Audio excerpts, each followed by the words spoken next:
الله أكبر الله أكبر الله أكبر لا إله إلا الله الله أكبر الله أكبر ولله الحمد الله أكبر الله أكبر الله أكبر لا إله إلا الله الله أكبر الله أكبر ولله الحمد الله أكبر الله أكبر الله أكبر لا إله إلا الله الله أكبر الله أكبر ولله الحمد. السلام علیکم ورحمۃ اللہ وبرکاتہ. نحمده ونصلی علی رسولہ الکریم. اما بعد فاعوذ باللہ من الشیطان الرجیم. بسم اللہ الرحمن الرحیم. رب اشرح لی صدری ویسر لی امری واحلل عقدۃ من لسانی یفقہوا قولی. ووضع الكتاب فترى المجرمين مشفقين مما فيه ويقولون يا ويلتنا ما لهذا الكتاب لا يغادر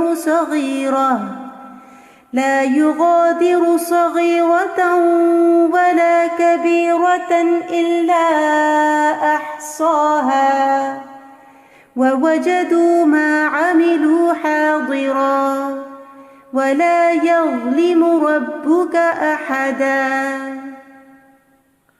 ووضع الكتاب فترى المجرمين مشفقين مما فيه ويقولون يا ويلتنا ما لهذا الكتاب لا يغادر صغيرة ولا كبيرة إلا أحصاها ووجدوا ما عملوا حاضرا ولا يظلم ربك أحدا.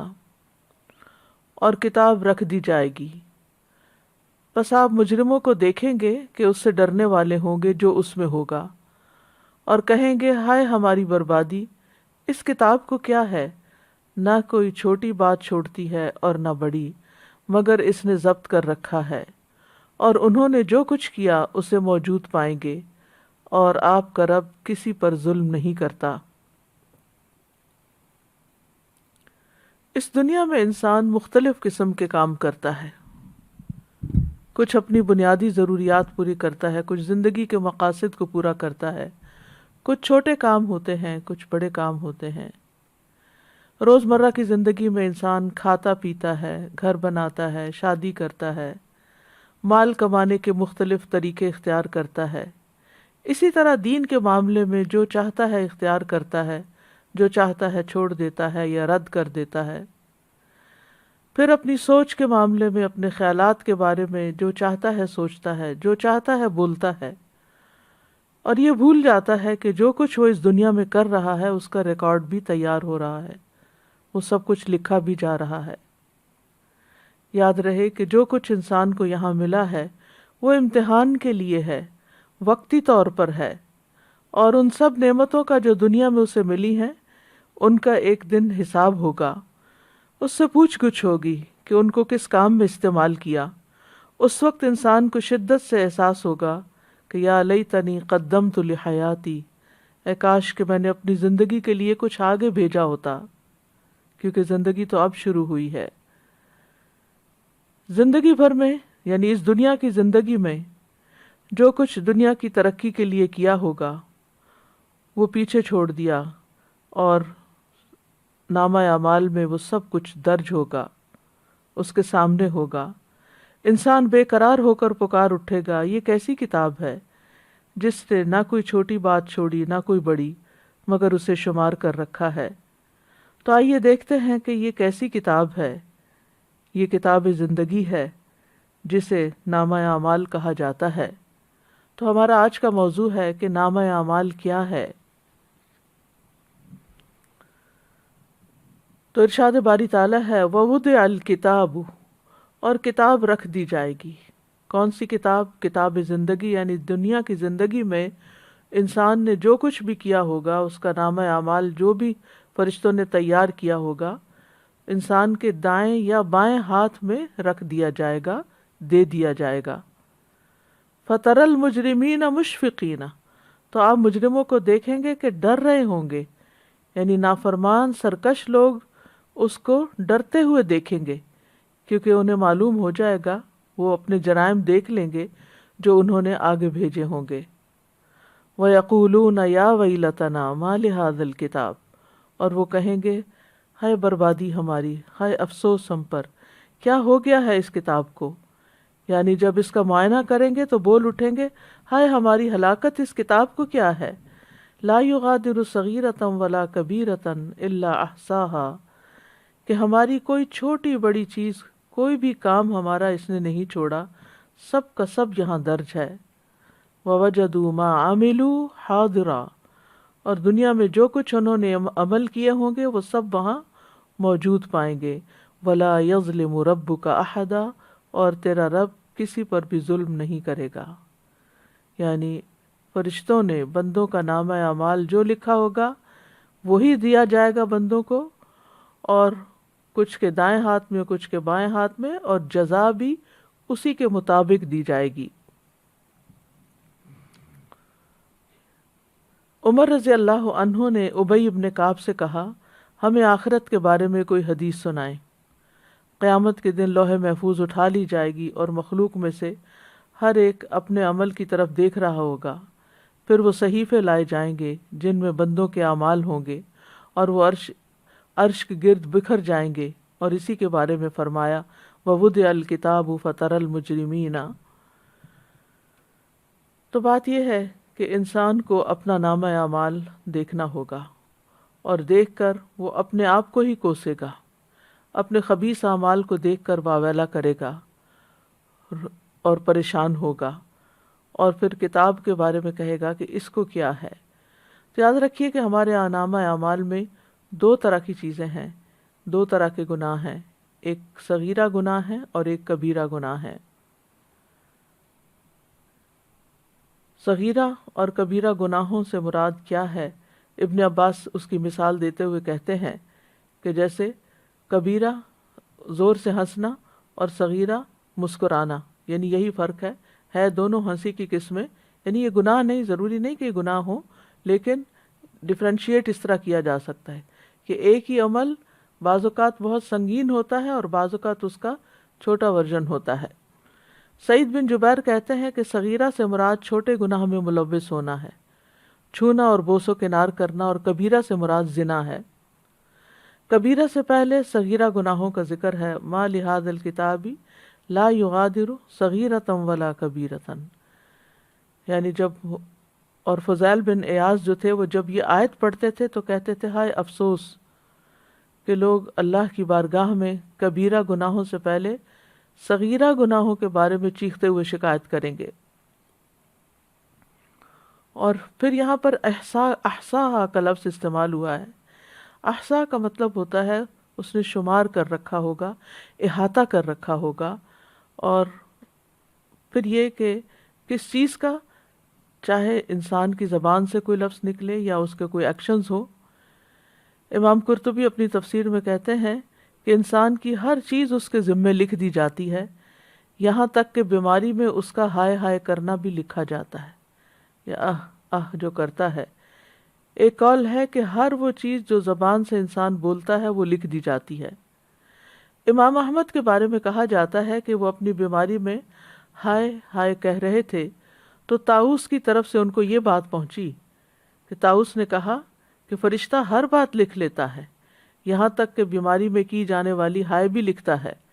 اس کے بعد امام احمد نے کبھی ہائے ہائے نہیں کی، یہاں تک کہ فوت ہو گئے، اس کی بجائے اللہ کا ذکر کرتے ہوں گے۔ قتادہ کہتے ہیں کہ لوگوں کو نامہ اعمال سے یہ شکایت ہوگی کہ اس نے ہر چیز کو ریکارڈ کر دیا ہے، کوئی یہ نہیں کہے گا کہ ہم پر ظلم ہوا ہے، یہ کیوں لکھا گیا۔ اس پر ان کو اعتراض نہیں ہوگا کہ یہ کیوں لکھا گیا، ان کو پریشانی اس بات کی ہوگی کہ ہر ہی چیز لکھی گئی، سبھی کچھ لکھا گیا۔ اور پھر یہ ہے کہ وہ اپنے سامنے اس کو پائیں گے،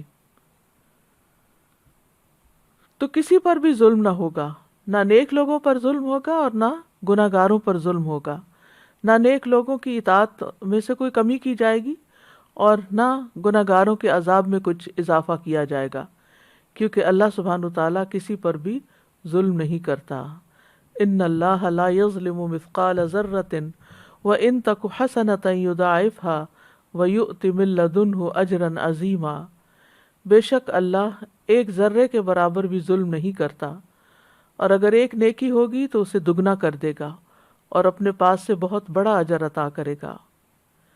سورۃ الانبیاء میں آتا ہے وَنَضَعُ الْمَوَازِينَ الْقِسْطَ لِيَوْمِ الْقِيَامَةِ فَلَا تُظْلَمُ نَفْسٌ شَيْئًا وَإِنْ كَانَ مِثْقَالَ حَبَّةٍ مِّنْ خَرْدَلٍ أَتَيْنَا بِهَا وَكَفَى بِنَا حَاسِبِينَ، اور ہم قیامت کے دن ایسے ترازو رکھیں گے جو عین انصاف ہوں گے، پھر کسی شخص پر کچھ بھی ظلم نہ کیا جائے گا، اور اگر رائی کے ایک دانے کے برابر عمل ہوگا تو ہم اسے بھی لے آئیں گے اور ہم حساب لینے والے کافی ہیں۔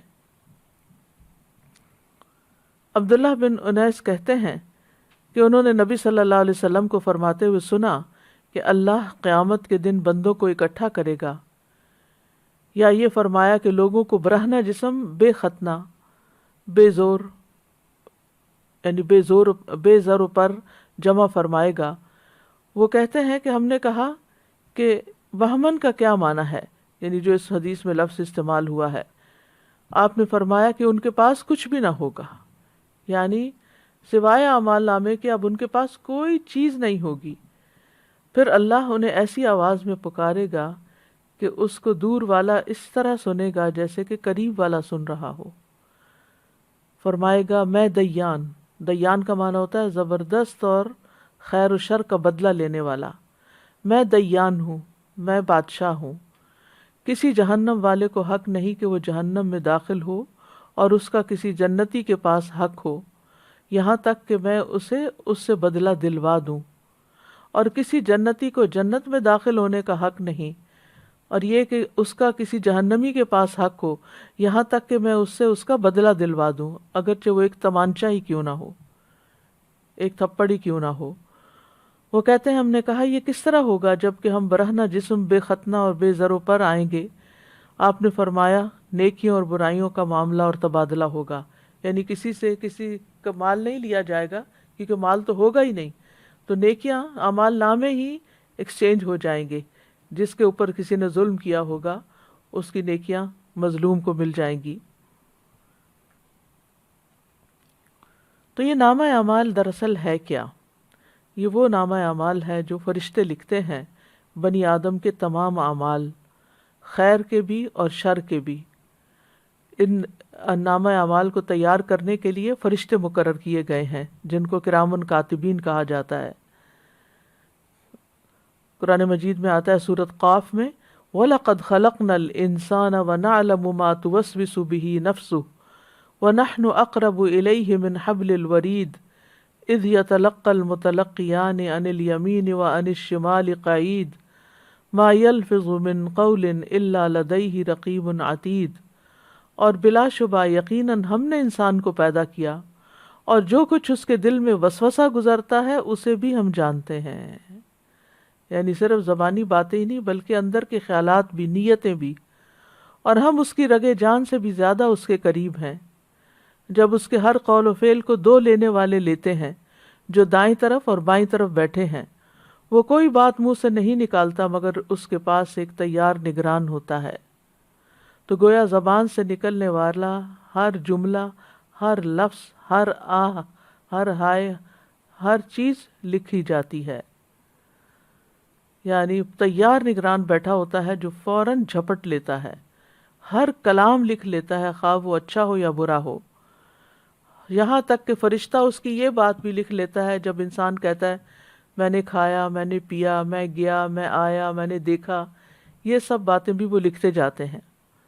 یہاں تک کہ جب جمعرات کا دن آتا ہے پھر اس کے قول اور عمل پیش کیے جاتے ہیں، تو جس قول یا فعل میں بھلائی یا شر ہوتا ہے اس کو باقی رہنے دیا جاتا ہے اور باقی کی تمام چیزیں ختم کر دی جاتی ہیں، اور اللہ کے اس فرمان سے یہی مراد ہے، یمحو اللہ ما یشاء ویثبت وعندہ ام الکتاب، اللہ مٹا دیتا ہے جو چاہتا ہے اور ثابت رکھتا ہے، یعنی جو چاہتا ہے، اور اسی کے پاس ہے اصل کتاب۔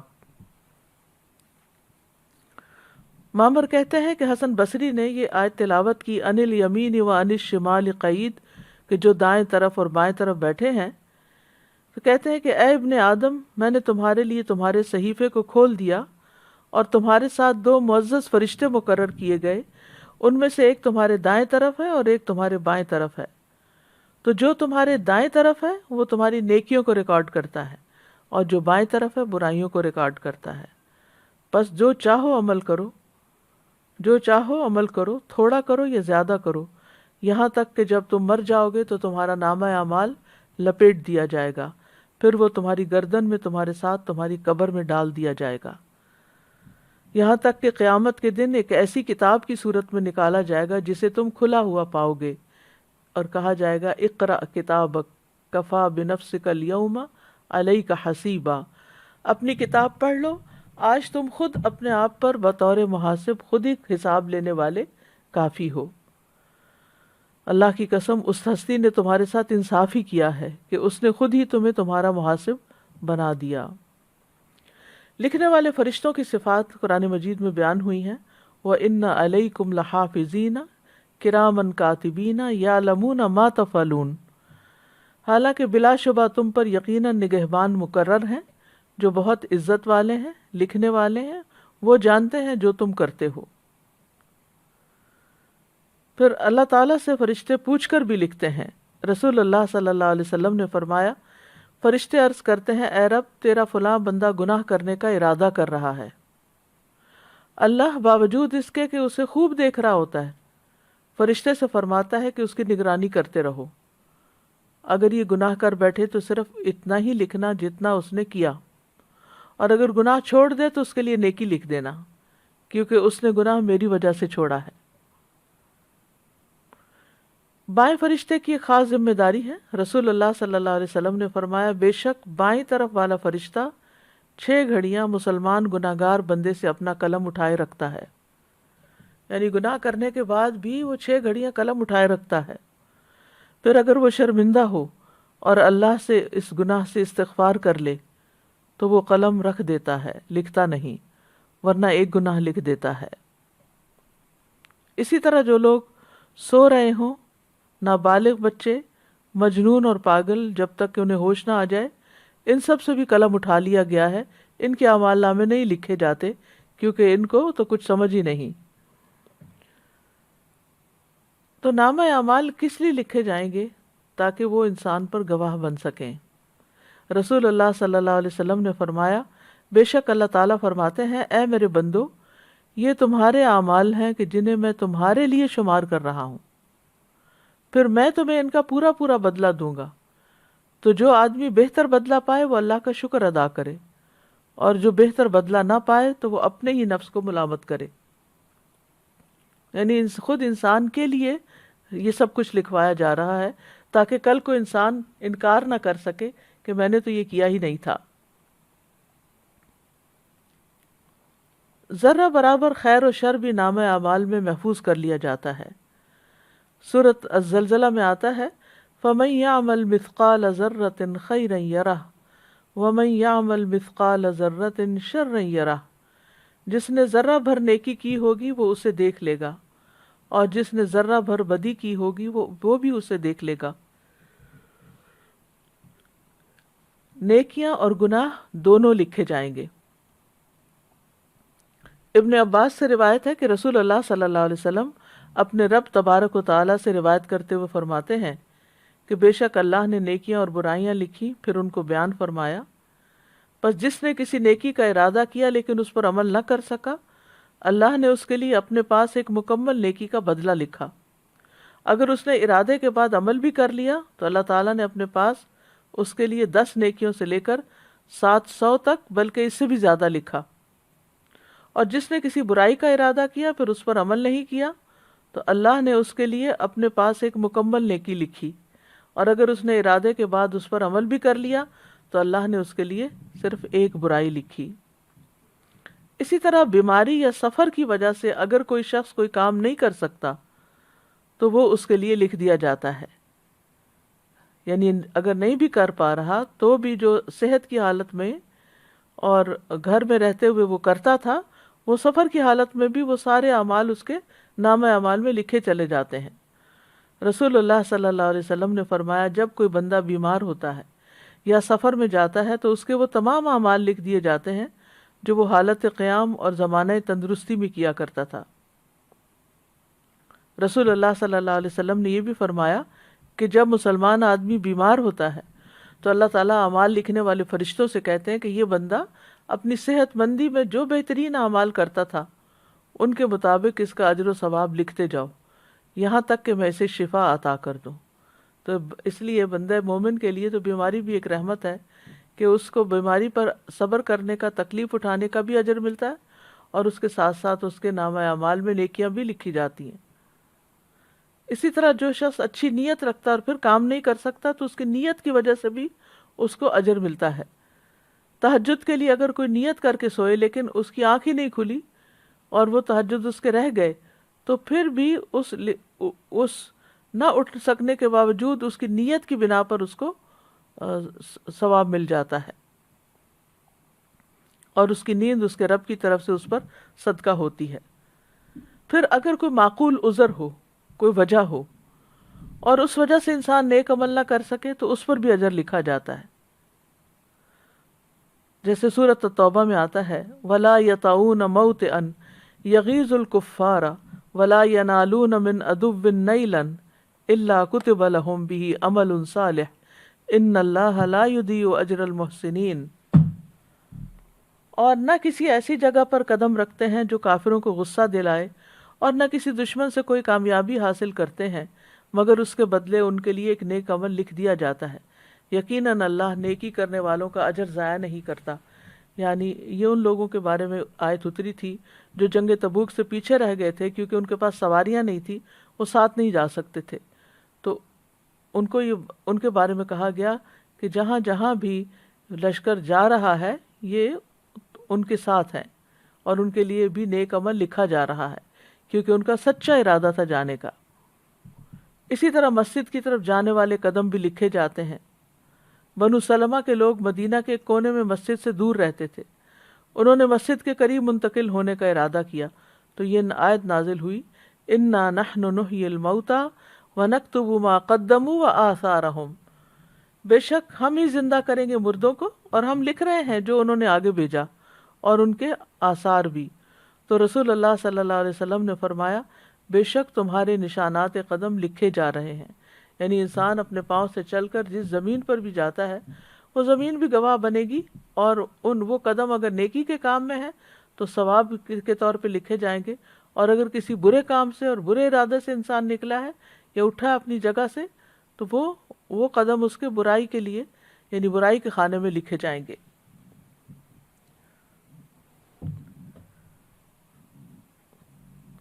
اسی طرح طواف میں اٹھائے گئے قدم وہ بھی لکھے جاتے ہیں۔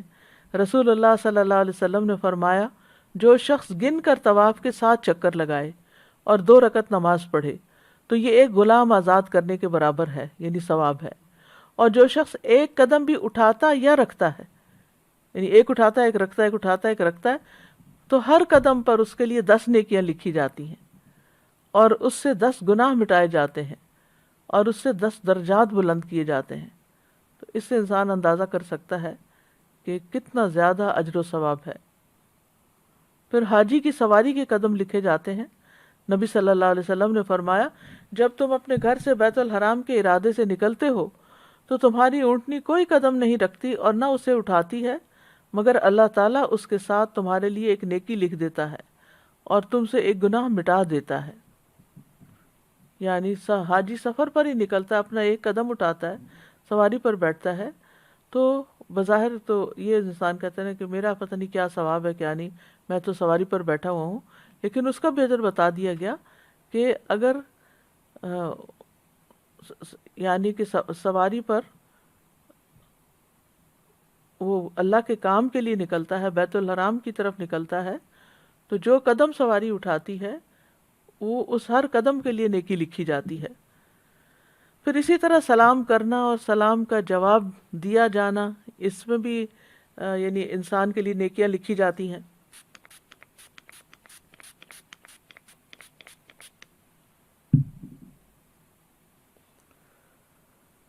سہل بن حنیف کہتے ہیں کہ رسول اللہ صلی اللہ علیہ وسلم نے فرمایا، جس نے السلام علیکم کہا اس کے لیے 10 نیکیاں لکھی جائیں گی، جس نے السلام علیکم ورحمۃ اللہ کہا اس کے لیے 20 نیکیاں لکھی جائیں گی، اور جس نے السلام علیکم ورحمۃ اللہ وبرکاتہ کہا اس کے لیے 30 نیکیاں لکھی جائیں گی۔ اسی طرح جو تسبیحات ہم پڑھتے ہیں، آپ نے فرمایا اللہ نے 4 کلمات چنے ہیں، سبحان اللہ والحمد للہ ولا الہ الا اللہ واللہ اکبر۔ جس نے سبحان اللہ کہا اس کے لیے 20 نیکیاں اور 20 برائیاں مٹا دی جاتی ہیں۔ جس نے اللہ اکبر کہا اس کے لیے بھی اسی طرح، اور جس نے لا الہ الا اللہ کہا اس کے لیے بھی اسی طرح، الحمدللہ کہا اس کے لیے بھی، یعنی 4 کلمات پہ ہر کلمہ کہنے پر یہ نیکیاں لکھی جاتی ہیں اور ساتھ برائیاں بھی مٹائی جاتی ہیں۔ اسی طرح گھر والوں پہ خرچ کرنے اور مریض کی عیادت کرنے کا ثواب بھی لکھا جاتا ہے۔ رسول اللہ صلی اللہ علیہ وسلم نے فرمایا، جو شخص اللہ کی راہ میں اپنی زائد چیز خرچ کر دے تو اس کا ثواب 700 گنا تک ہوگا۔ تو اگر ضرورت کی چیز خرچ کرے تو کتنا زیادہ ثواب ہوگا۔ اور جو اپنی ذات پر اور اپنے اہل خانہ پر خرچ کرے، یا کسی بیمار کی عیادت کرے، یا کسی تکلیف دہ چیز کو راستے سے ہٹا دے، تو ہر نیکی کا بدلہ اس کی مثل 10 نیکیاں ہوں گی۔ اسی طرح جانور کی خوراک کے دانے کے بدلے نیکی لکھی جاتی، ہر دانے کے بدلے نیکی لکھی جاتی ہے۔ روح بن زنبا کہتے ہیں کہ ایک مرتبہ وہ تمیم داری کے ہاں ملاقات کے لیے گئے، وہاں پہنچ کر دیکھا کہ وہ خود اپنے گھوڑے کے لیے جو کے دانے صاف کر رہے ہیں، حالانکہ ان کے اہل خانہ بھی وہیں تھے۔ روح ان سے کہنے لگے، کیا ان میں سے کوئی یہ کام نہیں کر سکتا، انہیں گھر والے نہیں کر سکتے؟ تمیم نے فرمایا، کیوں نہیں، لیکن بات یہ کہ میں نے رسول اللہ صلی اللہ علیہ وسلم کو فرماتے ہوئے سنا کہ جو مسلمان اپنے گھوڑے کے لیے جو کے دانے صاف کرے پھر اسے وہ کھلا دے تو اس کے لیے ہر دانے کے بدلے میں ایک نیکی لکھی جائے گی۔ پھر اسی طرح اللہ کے راستے میں رکھے گئے جانور کے آثار لکھے جانا۔ پہلے زمانے میں تو ظاہر ہے کہ جانوروں کے اوپر سواری کی جاتی تھی، آج کے دور میں گاڑیاں ہیں، تو اسی اعتبار سے جو شخص نیکی کے کاموں کے لیے اپنی سواری رکھتا ہے تو اس کے لیے اسی طرح اجر ہے۔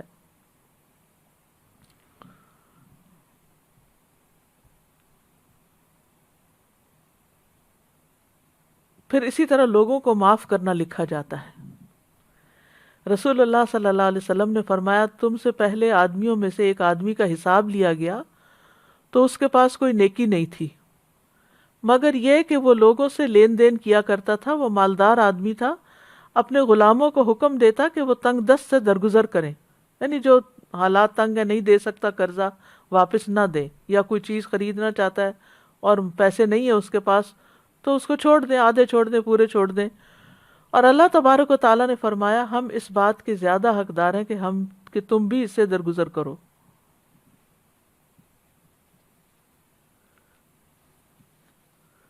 یعنی فرشتوں سے کہا کہ تم بھی اس سے درگزر کرو۔ پھر اسی طرح لوگوں کی تکلیف پریشانی کو دور کرے گا، اور جو کسی مسلمان کی پردہ پوشی کرتا ہے اللہ تعالیٰ قیامت کے دن اس کی پردہ پوشی فرمائے گا، یعنی اس کے عیب ظاہر نہیں کرے گا۔ اس لیے بہت ضروری ہے کہ انسان دوسروں کی غیبت نہ کرے، دوسروں کی عیب جوئی نہ کرے، دوسروں کی برائیاں کسی اور کے سامنے ظاہر نہ کرے۔ پھر راستے سے تکلیف دہ چیز ہٹانا۔ رسول اللہ صلی اللہ علیہ وسلم نے فرمایا، جس نے مسلمانوں کے راستے سے تکلیف دہ چیز ہٹائی، کوئی فرنیچر ہے، کوئی اینٹ پتھر ہے، کسی قسم کی کوئی بھی چیز، اللہ اس کے لیے ایک نیکی لکھے گا، اور جس کے لیے اللہ نیکی لکھ دیتا ہے اسے اس کی وجہ سے جنت میں داخل کر دیتا ہے۔ پھر جس طرح نیکیاں لکھی جاتی ہیں اس طرح گناہ بھی لکھے جاتے ہیں، تو اس سے بھی ڈرنا چاہیے۔ چھوٹے چھوٹے گناہ بھی لکھے جاتے ہیں۔ نبی صلی اللہ علیہ وسلم نے حضرت عائشہ سے فرمایا، اے عائشہ، معمولی گناہوں سے اپنے آپ کو بچاؤ، کیونکہ اللہ عز و جل کے ہاں ان کی بھی تفتیش ہو سکتی ہے۔ پھر آنکھ کی خیانت بھی لکھی جاتی ہے۔ رسول اللہ صلی اللہ علیہ وسلم نے حضرت علی سے فرمایا، اے علی، نامحرم عورت پر ایک نظر پڑ جائے تو دوبارہ نہ ڈالو، کیونکہ پہلی نظر تمہیں معاف ہے، دوسری نہیں۔ پھر رازوں اور سرگوشیوں کا لکھا جانا، یعنی راز اور وسپرنگ جو ہے، یعنی چپکے چپکے جو باتیں کی جاتی ہیں، یہ بھی فرشتے سن لیتے ہیں اور وہ بھی لکھ لیتے ہیں۔ سورہ زخرف میں آتا ہے، ام یحسبون انا لا نسمع سرهم ونجواهم بلا ورسلنا لدیہم یکتبون، یا وہ گمان کرتے ہیں کہ بے شک ہم ان کا راز اور ان کی سرگوشی نہیں سنتے؟ کیوں نہیں، اور ہمارے بھیجے ہوئے ان کے پاس لکھتے رہتے ہیں۔ بلا ورسلنا لدیہم یکتبون۔ پھر معمولی خیانتیں بھی لکھی جاتی ہیں۔ نبی صلی اللہ علیہ وسلم مال غنیمت میں سے ایک جانور کی پیشانی کے بال پکڑتے اور فرماتے، اس میں سے میرا بھی وہی حصہ ہے جو تم میں سے کسی کا ہے، سوائے خمس کے، اور وہ بھی تم پر ہی لوٹا دیا جاتا ہے، لہٰذا دھاگا اور سوئی یا اس سے بھی کم درجے کی چیز ہو تو واپس کر دو، اور خیانت سے بچو، کیونکہ وہ قیامت کے دن خائن کے لیے باعث عار و ندامت ہوگی۔ پھر اسی طرح مسجد میں گندگی پھیلانا بھی لکھا جاتا ہے۔ نبی صلی اللہ علیہ وسلم نے فرمایا، میری امت کے اعمال مجھ پہ پیش کیے گئے، نہیں لکھے ہوئے، پیش کیے گئے، دکھائے گئے، تو میں نے ان کے برے اعمال میں سے مسجد میں تھوکنا اور اس کا دفن نہ کرنا پایا۔ پھر غلاظت پھیلانا، نبی صلی اللہ علیہ وسلم نے فرمایا، جس شخص نے قبلہ رخ تھوک دیا وہ قیامت کے دن اس حال میں آئے گا کہ اس کا تھوک اس کی دونوں آنکھوں کے درمیان ہوگا، یعنی پیشانی پہ لگا ہوا ہوگا۔ پھر اسی طرح تنہائی میں کیے گئے حرام کام بھی لکھے جاتے ہیں۔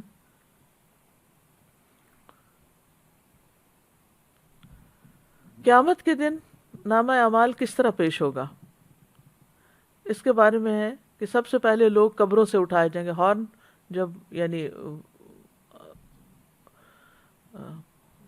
جب سور پھونکا جائے گا تو لوگ قبروں سے اٹھ کر حشر کے میدان میں پہنچنا شروع کر دیں گے۔ وَنُفِخَ فِي الصُّورِ فَإِذَا هُم مِّنَ الْأَجْدَاثِ إِلَىٰ رَبِّهِمْ يَنْسِلُونَ، ساری مخلوق کو اکٹھا کر لیا جائے گا، ایک فرد بھی باقی نہ رہے گا۔ وَيَوْمَ نُسَيِّرُ الْجِبَالَ وَتَرَى الْأَرْضَ بَارِزَةً وَحَشَرْنَاهُمْ فَلَمْ نُغَادِرْ مِنْهُمْ أَحَدًا، اور جس دن ہم پہاڑوں کو چلائیں گے اور آپ زمین کو بالکل چٹیل اور ہموار دیکھیں گے، اور ہم لوگوں کو جمع کریں گے تو ان میں سے کسی کو بھی باقی نہ چھوڑیں گے۔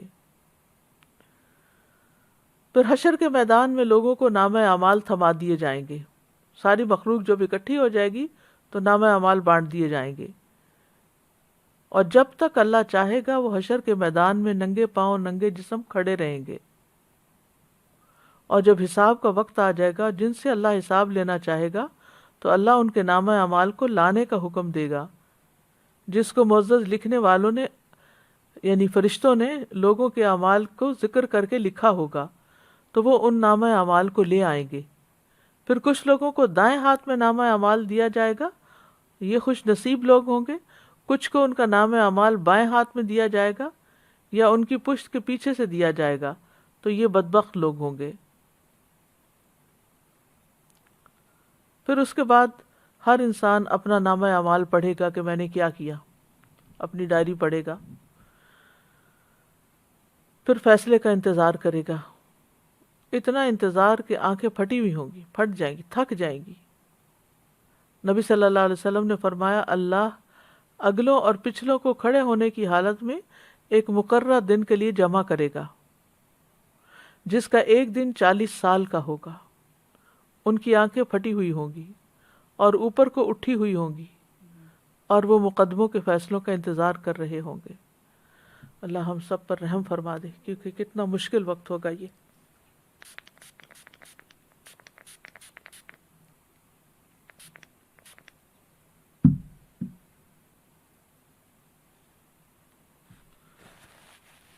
حشر کا دن بہت لمبا ہوگا۔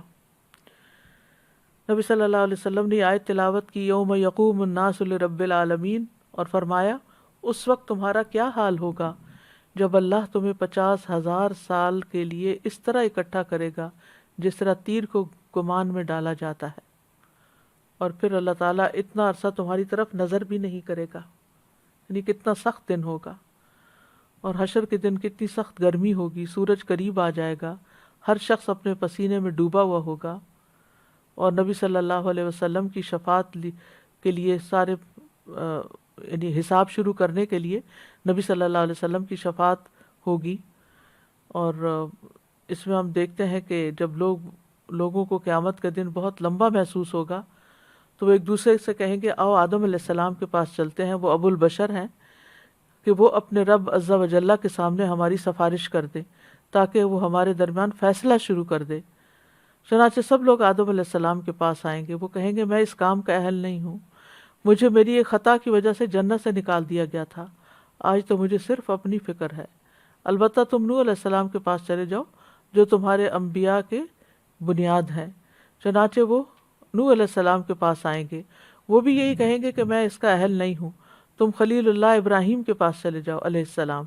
تو لوگ ابراہیم علیہ السلام کے پاس جائیں گے تو وہ بھی یہی کہیں گے کہ میں اس کام کا اہل نہیں ہوں۔ بالآخر لوگ نبی صلی اللہ علیہ وسلم کے پاس آئیں گے، وہ مجھ سے کہیں گے کہ اے محمد ہمارے لیے اپنے رب سے سفارش کر دے کہ وہ ہمارے درمیان فیصلہ کر دے۔ بس میں اللہ کے لیے سجدہ کرتا ہوا گر پڑوں گا اور اس کی ایسی حمد بیان کروں گا جو مجھ سے پہلے کسی نبی نے نہیں کی ہوگی، اور نہ ہی اس کی ایسی حمد میرے بعد کوئی بیان کرے گا۔ پھر کہا جائے گا کہ اے محمد اپنا سر اٹھائیے، آپ کو دیا جائے گا، کہیے سنا جائے گا، سفارش کیجیے، سفارش قبول کی جائے گی۔ تو یہ ہے نبی صلی اللہ علیہ وسلم کی سفارش قیامت کے دن۔ پھر ہر امت کو بھی اس کے نامہ اعمال کی طرف بلایا جائے گا، کل امت تدعی الی کتابھا۔ پھر جس کے دائیں ہاتھ میں نامہ اعمال دیا گیا اس کا حساب آسان ہوگا، اور جس کا نامہ اعمال بائیں ہاتھ میں دیا جائے گا تو وہ ہلاکت کو پکارے گا اور بھڑکتی آگ میں داخل ہوگا۔ دائیں ہاتھ میں نامہ اعمال ملنے والے خوش بخت ہوں گے۔ فَأَمَّا مَنْ أُوتِيَ كِتَابَهُ بِيَمِينِهِ فَيَقُولُ هَاؤُمُ اقْرَءُوا كِتَابِيَهْ إِنِّي ظَنَنْتُ أَنِّي مُلَاقٍ حِسَابِيَهْ فَهُوَ فِي عِيشَةٍ رَاضِيَةٍ۔ سو جسے اس کا نامہ اعمال اس کے دائیں ہاتھ میں دیا گیا تو وہ کہے گا کہ پکڑ لو پکڑو میرا نامہ اعمال، یقیناً میں نے سمجھ لیا تھا، یعنی مجھے یقین تھا کہ بے شک میں اپنے حساب سے ملنے والا ہوں۔ پس وہ ایک خوشی والی زندگی میں ہوگا، ایک بلند جنت میں ہوگا۔ اور جو بائیں ہاتھ میں جن کو ملے گا وہ حسرتوں کا شکار ہوں گے، وہ کہے گا کاش مجھے میرا نامہ اعمال نہ دیا جاتا، اور کاش میں یہ نہ جانتا کہ میرا حساب کیا ہے۔ اے کاش وہ موت کام تمام کر دینے والی ہوتی، یعنی جو میں مر گیا تھا بس وہیں سے کام ختم ہو جاتا، میرا مال کسی کام نہ آیا، میری حکومت مجھ سے برباد ہو گئی۔ پھر اللہ تعالیٰ حق کے ساتھ فیصلے کریں گے، نامہ اعمال سامنے ہوگا، انبیاء گواہ ہوں گے، نامہ اعمال سامنے کھولا جائے گا۔ وَكُلَّ إِنسَانٍ أَلْزَمْنَاهُ طَائِرَهُ فِي عُنُقِهِ وَنُخْرِجُ لَهُ يَوْمَ الْقِيَامَةِ كِتَابًا يَلْقَاهُ مَنْشُورًا اقرأ کتابک کفیٰ بنفسک اليوم علیک حسیبا۔ اور ہم نے ہر انسان کا نصیب اس کی گردن میں لازم کر دیا ہے، قیامت کے دن ہم اس کے لیے ایک کتاب نکالیں گے جسے وہ کھلی ہوئی پائے گا۔ اپنی کتاب پڑھ، آج تو خود اپنے آپ پر بطور محاسب کافی ہے، یعنی ہر انسان اپنا حساب خود کر لے گا کہ وہ کیا ڈیزرو کرتا ہے۔ تمام اعمال سامنے حاضر کر دیے جائیں گے۔ یوم تجد کل نفس ما عملت من خیر محضرا وما عملت من سوء۔ جس دن ہر شخص حاضر کیا ہوا پائے گا جو اس نے نیکی میں سے کیا اور جو بھی اس نے برائی میں سے کیا، اور چاہے گا کاش اس کے اور برائی کے درمیان دور کا فاصلہ ہوتا۔ انسان کو اس کے اگلے پچھلے تمام اعمال بتا دیے جائیں گے۔ يُنَبَّأُ الْإِنسَانُ يَوْمَئِذٍ بِمَا قَدَّمَ وَأَخَّرَ۔ انسان اپنی کتاب پڑھے گا، پوشیدہ باتیں ظاہر ہوں گی۔ یومئذ تعرضون لا تخفى منکم خافیہ، سینوں کے بھید کھل جائیں گے۔ وحصل ما فی الصدور ان ربهم بهم یومئذ لخبیر۔ ہر شخص اکیلا اکیلا اللہ سبحانہ و تعالیٰ کے سامنے پیش ہوگا. نامہ اعمال کی جانچ پڑتال ہوگی، منہ پہ مہر لگ جائے گی، اعضاء گواہی دیں گے، اور سب سے پہلے جو چیز انسان کی بولے گی وہ اس کی ران اور ہتھیلی ہوگی. نیتوں سے حساب کا آغاز ہوگا. قیامت کے دن سب سے پہلے جس کے خلاف فیصلہ کیا جائے گا وہ شہید ہوگا. اس کو نعمتیں یاد کرائی جائیں گی، پوچھا جائے گا نعمتوں کو پا کر کیا کیا؟ وہ کہے گا میں نے تیرے راستے میں لڑائی کی، یہاں تک کہ مجھے شہید کر دیا گیا. اللہ تعالیٰ فرمائے گا تو نے جھوٹ بولا، تم اس لیے لڑے تھے کہ تمہیں بہادر کہا جائے، سو کہہ دیا گیا. یعنی سب سے پہلے حساب ان سے شروع ہوگا. پھر اس کے بارے میں حکم دیا جائے گا کہ اس کو منہ کے بل گھسیٹا جائے یہاں تک کہ آگ میں ڈال دیا جائے. اسی طرح جس شخص نے علم حاصل کیا اس کا بھی یہی حال ہوگا، اور جس نے مال خرچ کیا خوب اس کا بھی یہی حال ہوگا. حقوق اللہ میں سب سے پہلے نماز کا حساب ہوگا. پھر اسی طرح مومن کے گناہوں کو پیش کیا جائے گا اور وہ ڈر رہا ہوگا. اللہ سبحانہ وتعالیٰ اسے اس کے گناہوں کا اقرار کروائے گا. پھر اللہ تعالیٰ فرمائے گا کیا تو پہچانتا ہے ان کو؟ وہ کہے گا اے رب میں پہچانتا ہوں.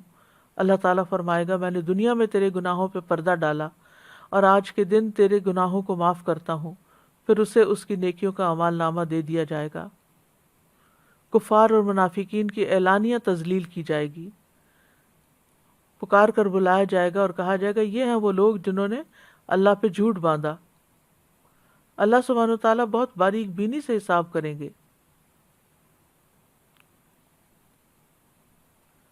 حقداروں کے حقوق کے لیے بار بار پیشی ہوگی. پھر اسی طرح ظلم کی وجہ سے قیامت کے دن نیکیاں مٹ جائیں گی.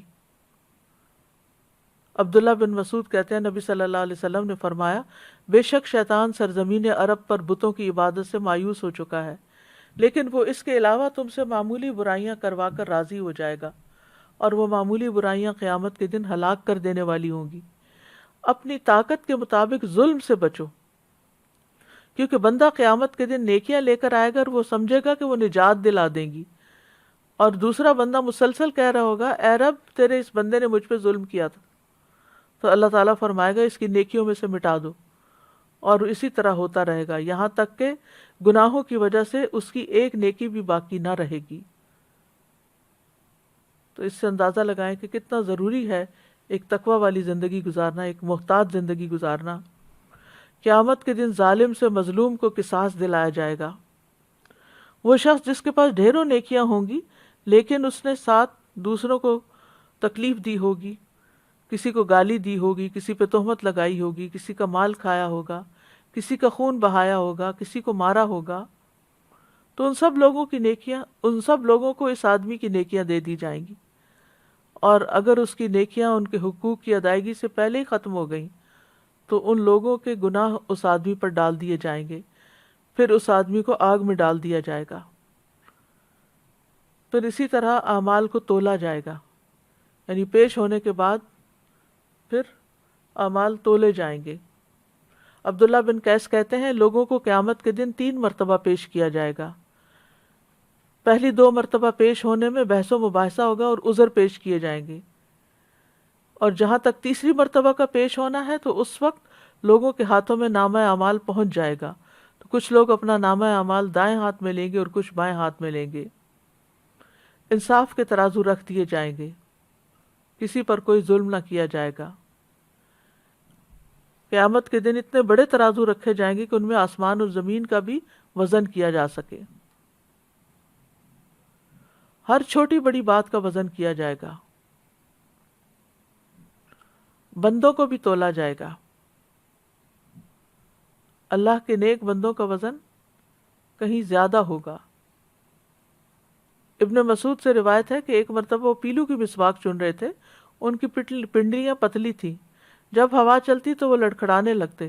لوگ یہ دیکھ کر ہنسنے لگے. تو آپ نے پوچھا تم کیوں ہنس رہے ہو؟ لوگوں نے کہا اللہ کے نبی ان کی پتلی پتلی پنڈلیاں دیکھ کر. آپ نے فرمایا اس ذات کی قسم جس کے ہاتھ میں میری جان ہے، یہ دونوں پنڈلیاں میزان میں احد پہاڑ سے بھی زیادہ بھاری ہیں۔ دنیا میں تو ہمیں وزن زیادہ ہونے کی پریشانی ہو جاتی ہے، لیکن وہاں وہ خوش قسمت ہوگا جس کا وزن نیکیوں کی وجہ سے، اچھے اعمال کی وجہ سے زیادہ ہوگا۔ جو لوگ اللہ کی آیات کا انکار کرتے ہیں، اس کی ملاقات کا انکار کرتے ہیں، ان کے لیے ان کے نیک اعمال کا کوئی بدلہ نہیں ملے گا، ضائع ہو جائیں گے، کیونکہ ایسے لوگ ہمیشہ جہنم میں رہیں گے۔ پھر اسی طرح میزان میں بھاری اعمال کون سے ہیں؟ لا الہ الا اللہ۔ اگر آسمان و زمین اور ان کے درمیان موجود تمام چیزوں کو ترازو کے ایک پلڑے میں رکھ دیا جائے اور لا الہ الا اللہ کو دوسرے پلڑے میں، تو یہ دوسرا پلڑا جھک جائے گا۔ پھر حسن اخلاق بہترین نیکی ہے۔ نبی صلی اللہ علیہ وسلم نے فرمایا، میزان میں حسن اخلاق سے زیادہ بھاری چیز کوئی نہیں۔ پھر لمبی خاموشی، یعنی انسان بغیر ضرورت بات نہ کرے۔ آپ نے فرمایا تم اچھے اخلاق اور طویل خاموشی کو لازم پکڑو، اور اس ذات کی قسم جس کے ہاتھ میں میری جان ہے، مخلوقات نے کوئی ایسا عمل نہیں کیا جو ان دو نیکیوں کے برابر ہو۔ کون سی دو نیکیاں؟ اچھے اخلاق اور طویل خاموشی۔ پھر اسی طرح دو کلمات ترازو میں بہت بھاری ہیں اور زبان پہ ہلکے ہیں، لیکن رحمان کو بہت عزیز ہیں۔ سبحان اللہ العظیم، سبحان اللہ و بحمدہ۔ پھر میزان کو آدھا بھر دینے والا عمل کیا ہے؟ ایک دفعہ سبحان اللہ کہنا۔ میزان کو پورا بھرنے والا عمل الحمدللہ ہے۔ سبحان اللہ نصف میزان بھرتا ہے اور الحمدللہ پورا۔ پھر اسی طرح نماز جنازہ ادا کرنا اور دفنانے تک ساتھ رہنا، یہ احد پہاڑ سے زیادہ وزنی عمل ہے۔ اسی طرح اولاد کی وفات پر ماں باپ کا صبر ہو تو اس میں وہ بھی میزان میں بہت بھاری ہے، اور ہمیں اس کے لیے دعائیں بھی کرنی چاہیے۔ ربنا لا تزغ قلوبنا بعد اذ ہدیتنا وہب لنا من لدنک رحمہ انک انت الوہاب ربنا انک جامع الناس لیوم لا ریب فیہ ان اللہ لا یخلف المیعاد۔ اے ہمارے رب، ہمارے دل ٹیڑھے نہ کر اس کے بعد کہ تو نے ہمیں ہدایت دی، اور اپنے پاس سے رحمت عطا فرما، بے شک تو ہی بے حد عطا کرنے والا ہے۔ اے ہمارے رب، بے شک تو سب لوگوں کو اس دن کے لیے جمع کرنے والا ہے جس میں کوئی شک نہیں، بے شک اللہ وعدے کی خلاف ورزی نہیں کرتا۔ دنیا اور آخرت میں بھلائی کی دعا کرنی چاہیے۔ ربنا آتنا فی الدنیا حسنۃ وفی الآخرۃ حسنۃ وقنا عذاب النار۔ اے ہمارے رب، ہمیں دنیا میں بھی بھلائی عطا فرما اور آخرت میں بھی بھلائی عطا فرما، اور ہمیں آگ کے عذاب سے بچا لے۔ یعنی دنیا میں نیکی کرنے کی توفیق دے اور آخرت میں ان نیکیوں کا بدلہ بھی عطا فرما۔ اللہ سے عافیت مانگنی چاہیے۔ اللہم انی اسألک العافیۃ فی الدنیا والآخرہ۔ پھر اللہ تعالیٰ سے جنت کے قریب لے جانے والے اعمال کا سوال کرنا چاہیے۔ اللہم انی اسألک الجنۃ وما قرب الیہا من قول او عمل واعوذ بک من النار وما قرب الیہا من قول او عمل۔ پھر آخرت کے دن کی رسوائی سے بچنے کی دعا مانگنا۔ ربنا وآتنا ما وعدتنا علی رسلک ولا تخزنا یوم القیامہ انک لا تخلف المیعاد۔ اللہم لا تخزنی یوم القیامہ اللہم انی اعوذ بک من ضیق الدنیا و ضیق یوم القیامہ۔ کرنے کے کام یہ ہے کہ انسان اس بات کا احساس کرے، اعمال لکھے جائیں گے اور برے اعمال بھی لکھے جائیں گے، لہٰذا ہر چیز جب لکھی جائے گی تو مجھے نیکیاں زیادہ کرنی ہیں اور برائیاں چھوڑ دینی ہیں۔ یہ سوچتے رہنا ہے کہ آج عمل کا وقت ہے، اس لیے نامہ اعمال میں زیادہ سے زیادہ نیک اعمال ہوں۔ پھر اپنے نامہ اعمال کو دیکھ کر خوش ہونے کے لیے کثرت سے استغفار کریں۔ عبداللہ بن بسر کہتے ہیں، نبی صلی اللہ علیہ وسلم نے فرمایا، مبارک ہو اس کو جو اپنے نامہ اعمال میں کثرت سے استغفار پائے، یعنی زیادہ سے زیادہ استغفار کرنا چاہیے۔ دنیا میں ہی اپنا محاسبہ کر لینا چاہیے، اپنی ذات کا خود محاسبہ کرنا چاہیے حسن بصری کہتے ہیں کہ مومن اپنی ذات پر نگران ہے، وہ اللہ عز و جل کے لیے اپنا محاسبہ کرتا ہے، اور اپنا محاسبہ ایسے کریں جیسے کسی دوسرے انسان کا محاسبہ کیا جاتا ہے، اور دنیا میں ہی اپنے حقوق کی معافی مانگ لیں، یعنی دوسروں سے اپنے حقوق معاف کروا لیں، ان کے یعنی اگر حق میں کوئی کمی ہوئی ہو۔ نبی صلی اللہ علیہ وسلم نے فرمایا جس نے اپنے کسی بھائی پہ ظلم کیا ہو تو اسے چاہیے کہ اس سے دنیا میں ہی معاف کرا لے، اس لیے کہ آخرت میں روپے پیسے نہیں ہوں گے، اس سے پہلے معاف کرا لے کہ اس کے بھائی کے لیے اس کی نیکیوں میں سے حق دلایا جائے گا، اور اگر اس کے پاس نیکیاں نہ ہوں گی تو اس مظلوم بھائی کی برائیاں اس پہ ڈال دی جائیں گی۔ انسان سوچ سمجھ کر یہ زندگی بسر کرے، تقوی والی زندگی بسر کرے، اور کوئی ایسا کام نہ کرے کہ جو انسان کے حسنات کی بجائے سیئات میں لکھا جائے۔ اور اس میں نیت کا بھی بہت بڑا عمل دخل ہے۔ بظاہر دیکھنے میں کچھ کام بہت اچھے لگتے ہیں، لیکن عمل میں حقیقت میں وہ نہ دائیں طرف لکھے جانے کے بجائے نیت کی خرابی کی وجہ سے بائیں طرف لکھے جائیں گے۔ اللہ تعالیٰ ہمیں محفوظ رکھے۔ وآخر دعوانا ان الحمد للہ رب العالمین۔ سبحانک اللہم وبحمدک، اشہد ان لا الہ الا انت، استغفرک واتوب الیک۔ السلام علیکم ورحمۃ اللہ وبرکاتہ۔ اللہ اکبر اللہ اکبر اللہ اکبر، لا الہ الا اللہ، اللہ اکبر اللہ اکبر وللہ الحمد، اللہ اکبر اللہ اکبر اللہ اکبر، لا الہ الا اللہ، اللہ